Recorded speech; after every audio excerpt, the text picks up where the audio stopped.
Assalamu alaikum туғандар. Бүгін ушундай волосовка. Бұл 1 см пельчонка.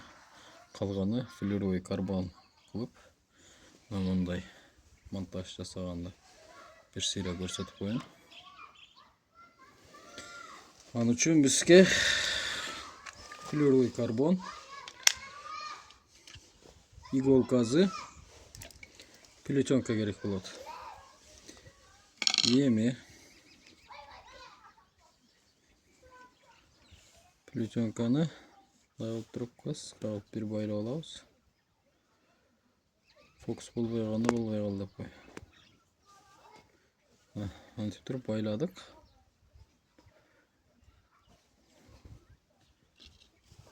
Тартып қоямыз тағы.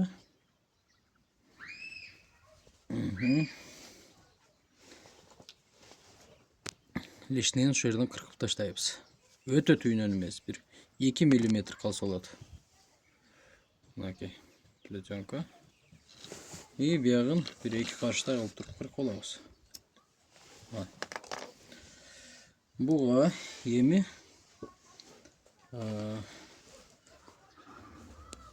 мұндан резинкадан кичіне қырық оламыз. Фокус болбайат. Окей. Пауза қылып тұр. Çok kalk götür. Hadi şuradan başlayalım. Ölçüp koy bana. Onlar nolça alıp durup 40 болғаннан бұл резинка бізге керек. Бұл резинканы иголкадан өткіземіз. Өте аккуратно өткіземіз тағы. Бұны еми пельчонкаға өткіземіз. Так, пельчонка өткіздік. Окей. Еми жағын тартып аламыз. Uzun жағын тартып аламыз. Резинка түйілген жақта қалыш керек. Бешікті бір айырып отыр. Окей. Жақта қалды бұл резинка. Еми крючоктон аламыз тағы. Туғандар, бұл күрчокты көбінше мен деле адашып салып алам, кеден мындай алып салып алам дагы күрчок бияқты қарап қалады. Вот. Ошон үчүн күрчоктун мындай карайбыз. Ушундай өткөндө күрчоктун бияна туш керек. Эми күрчокту салабыз буга.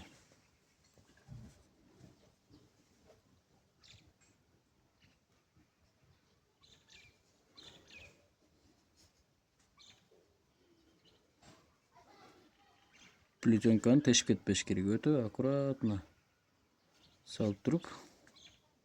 Пельчонканын бир-эки жеринен да тешип койсо, пельчонка бул чачылып кетет. Вот, бул өттү. Мына тугандар. Эми муну регулировка кылабыз. Узундугу бизге чуть-чуть ушунча болот. Эми биягын лишний зазорду байлаш оңой болуш үчүн резинканы ол жерге чейин жылдырабыз дагы. Мондай алып туруп, бир биягынан Фокус болбой калды. Боло берет. Бир биягынан бир нарагынан байлап, бир 5-6 жолу чырмап коебуз. 2, 3, 4, 5.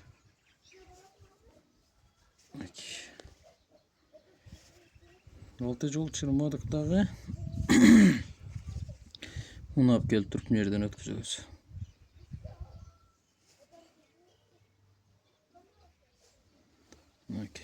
Өткүздүк. Ошондо бизде мындай результат болду. Эми бул и так чыкпайт. Байланган нерсе бул и так чыкпайт. Буга биз страховка кылып туруп акваклейден куюп коебуз.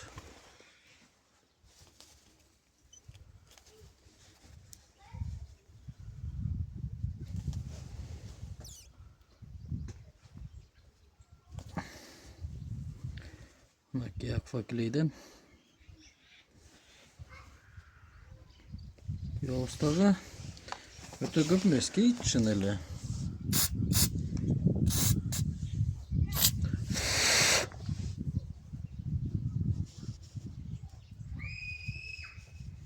Maki bu страховка oldu onlar. Şundayça baylandı. Yemi bunu fluorokarbonga baylayız. Bu bizde fluorokarbon. Volvers'te kımbat. Bunu Temu saytından alsanız жақсы. Temu saytında 150 сом чем-то тұрады. Volvers'te olsa 600 сом, 800 сомға түшіп қалды. Негізі 2000-ден нарақ болды жаңа жылға чейін. Еми biz bu fluoradan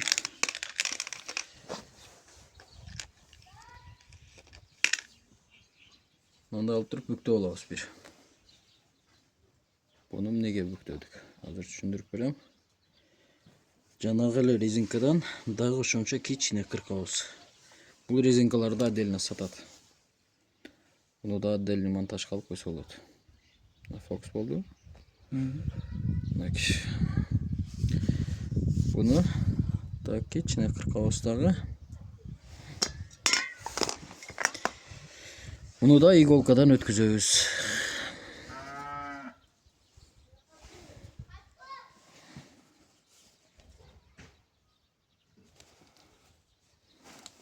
Иголкадан өткүздүк, эми буну жана бүктөгөн жерибизден өткүзөбүз флюрадан.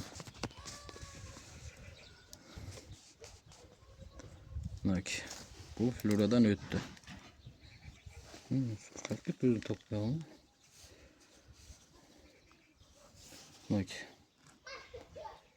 Бул өткөндөн кийин биз кырчокту байлайбыз шуга.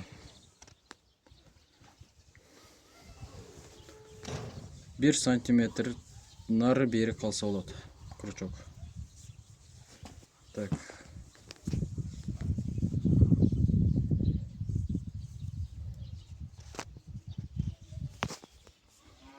Окей. Ушунчалык аралыкта калды бизде. Эми буну флюраны жана тооруп байлайбыз.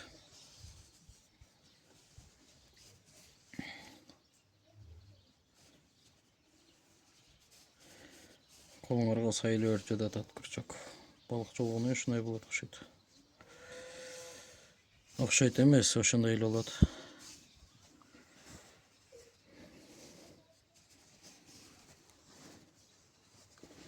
Жесткий крючок колдонгон жакшы, өтө курч.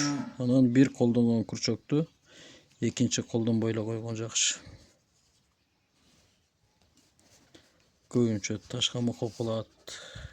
Чоң балыктар өтө чувствительный болот. Оозуна сай электе уже үйлөп пылесоска окшоп кайра чыгарып берет.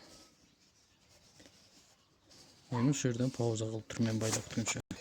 Так, уну байлап болдук биз тогондор. Эми лишнийин кыркабыз.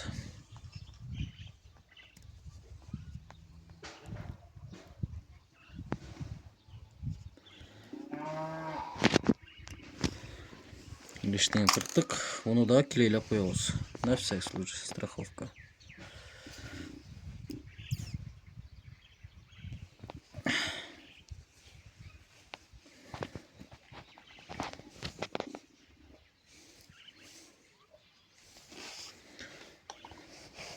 Эми азоттон чачып коебуз.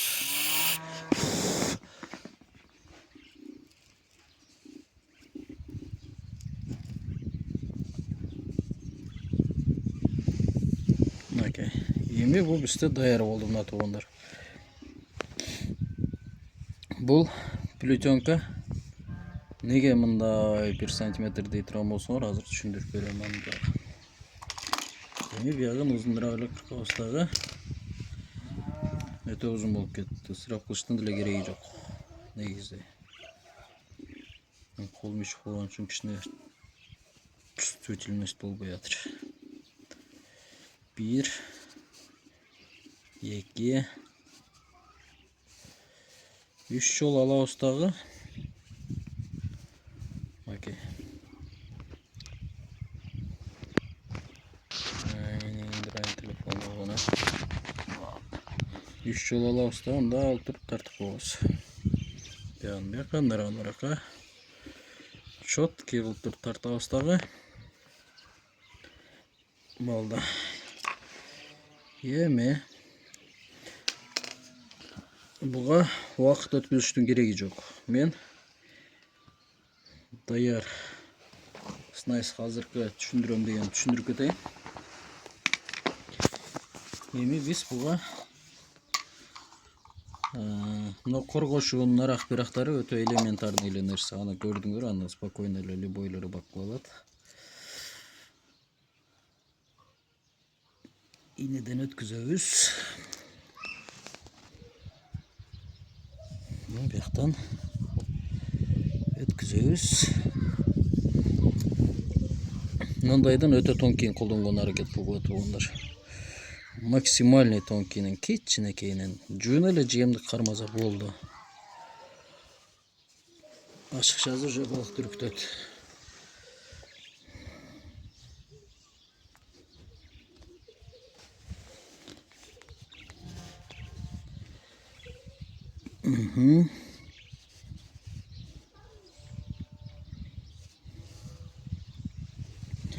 Мынакей. Эми буну пауза кылып турчу сууга. Мына тургандар, буну алып келип туруп сууга салып көрөбүз азыр. Өткөндө мындай болуп түшкөндө. Мынакей. Ушундайча көтөрүп калат. Жок жерде болот, көрдүңүздөрбү? Жерден тай аркылуу көтөрүп турат мына. И коргошуну ошого керек. Ушундай болуш керек мына. Кандай болуп түшкөндө дагы крючок мындай болуп сайылат мына. Жерге сайылып түшөт. Мындай алып туруп түптүз таштаганда дагы крючокту балык келтирип жутканда оозунан кыйрасы үйлөп чыгарганда чыкпай кала турган жагдайда түшөт.